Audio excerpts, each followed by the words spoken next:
Hi, welcome back. How you doing?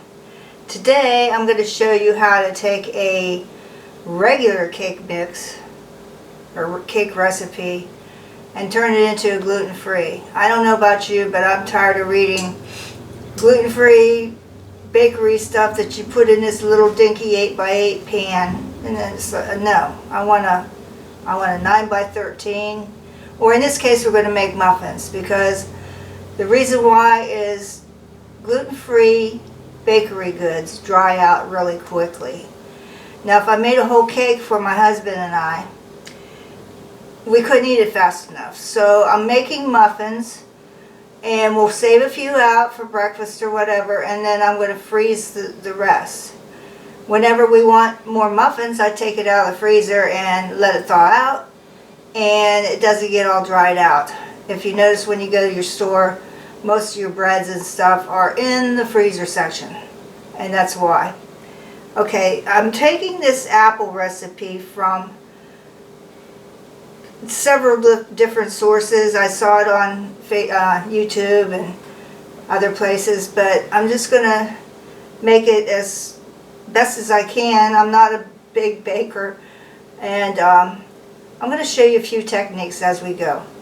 First of all, this is a one dump cake. This is no mixer involved. And what I have here is 2 cups of sugar. Now, I didn't have enough white sugar, and I said, well, what am I going to do? I need 2 cups. So I just filled it to the rest of the top with brown sugar. And then we have a cup and a half of vegetable oil. And we have 3 eggs that I've beaten slightly.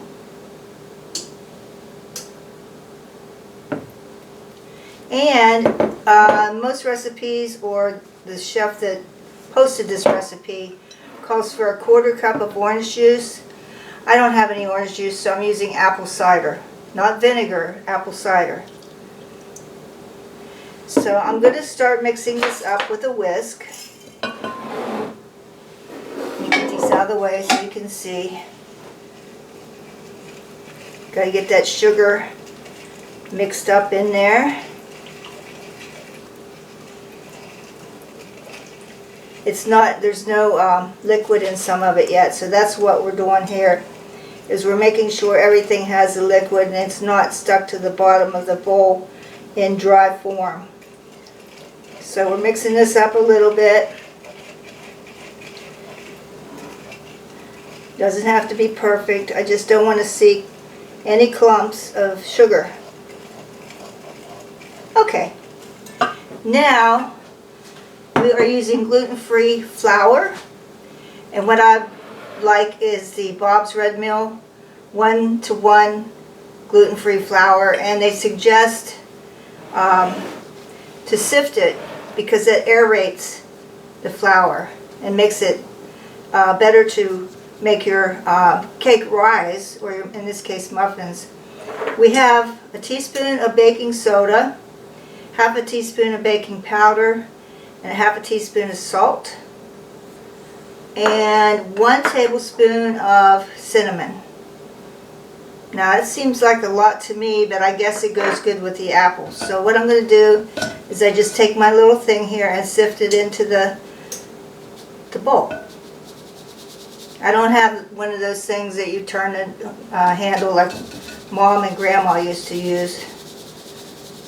I have one of these. This comes in handy for a lot of things. Okay, I'm going to start adding this a little at a time.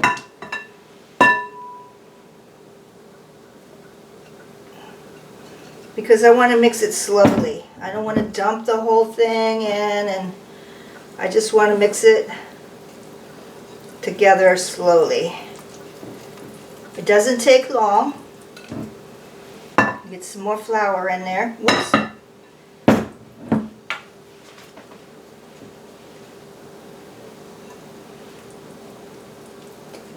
This is also dairy-free.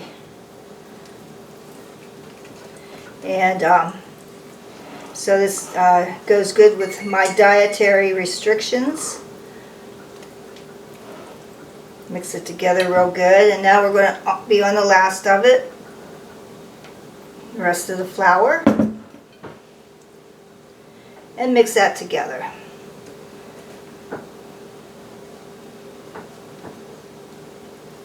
Sometimes it gets a little tough. You can change to a big spoon if you want to. I'll have one out just in case. And I might do that here in a little bit. The batter is really thick, as it's supposed to be. You know what? I think I'm going to switch. Let me try to get some of this batter off of here.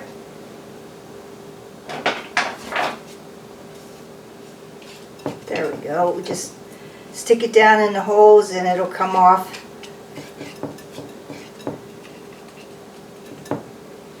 And I'll put it in here. Now I take my big spoon and we want to mix it with the spoon. I see flour on the bottom. It's a good thing I switched to a spoon.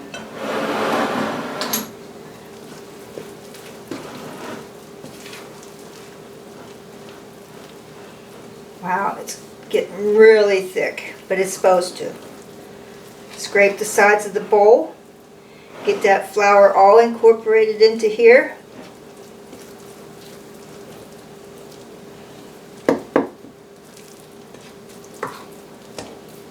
And we're going to need 1 teaspoon of vanilla extract. I use pure vanilla extract. If you don't have that, imitation's fine. It ran over a little bit, but oh well.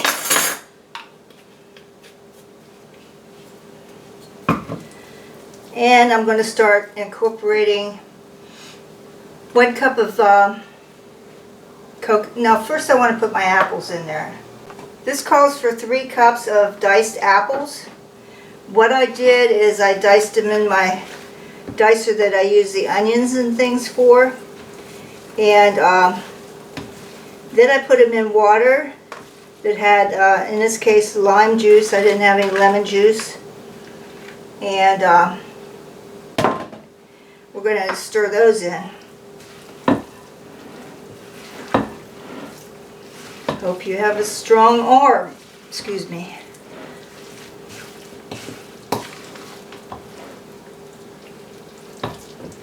I like to get my spoon down in there, hold the bowl up like this, and kind of roll it together, flipping it.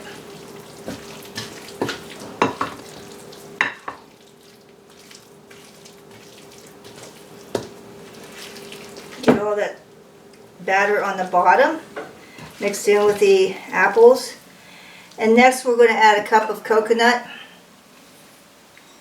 This is sweetened coconut.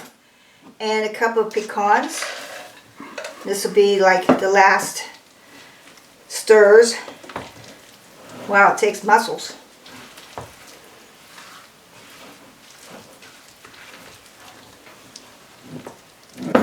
Apple seasons here in the northeastern Pennsylvania, we have a lot of orchards. And what they do is they'll have pumpkin patches for the kids. And they'll have pony rides and games and the corn maze. And fall is always a fun time here for the kiddies. It's almost mixed together, guys. What I'm going to put this in is in cupcakes. I bought these Reynolds foil baking cups. I like them, and of course when the holidays start coming, I'll be using Halloween and Christmas baking cups. Now you may want to ask, what's the difference between a cupcake and a muffin? And cupcakes are normally creamed. The butter and the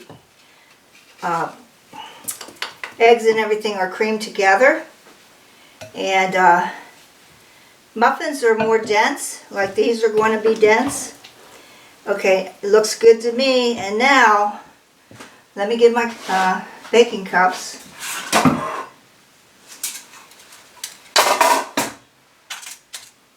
And they tell you to use a cookie or ice cream scoop. I don't have one. So I did some research and found out that a third of a cup is equal or almost equal to 1 scoop. And you want to fill these, I think that's a little bit too much. Maybe a 1/4 cup. I'll just not put so much in this time. The thing about gluten-free bakery goods is they don't rise as high as your regular ones. So if you get it full like I just did, that's fine. Now I'm going to spoon the rest of this out, and we're going to bake it in the oven for 325. The cake recipe calls for an hour and a half. Since we're doing cupcakes, we want to start testing them at 20 minutes with the toothpick test. You take them, pull the oven rack out, and stick your toothpick in, probably the thickest one like this one. And if it comes out and it's still got batter on the toothpick, it's not done yet. You want it to stick in and be dry, maybe crumbs on the toothpick. Okay, I'll be back in a little bit. We're back. We made a dozen muffins, and I still have a lot to go. But like I say, the reason I'm making a big batch is so I can freeze them. A couple things I didn't tell you before I signed off to bake these is they suggest you let your gluten-free batter rest before you make anything out of it. It gives the gluten-free grains chance to incorporate with the liquid. And also, you need to cool these off totally, because what's going to happen is they're still hot, so when I cut into this, it may be a little bit gummy and doughy, but they're still done as far as a toothpick test. And so you need gluten-free bakery goods, you need to let cool completely, and that goes for bread too, until so they won't be all gummy. Now see, there's it's a little bit gummy now, but I still have to taste it for you guys. So I don't know if you can see this, but I'm going to go ahead in.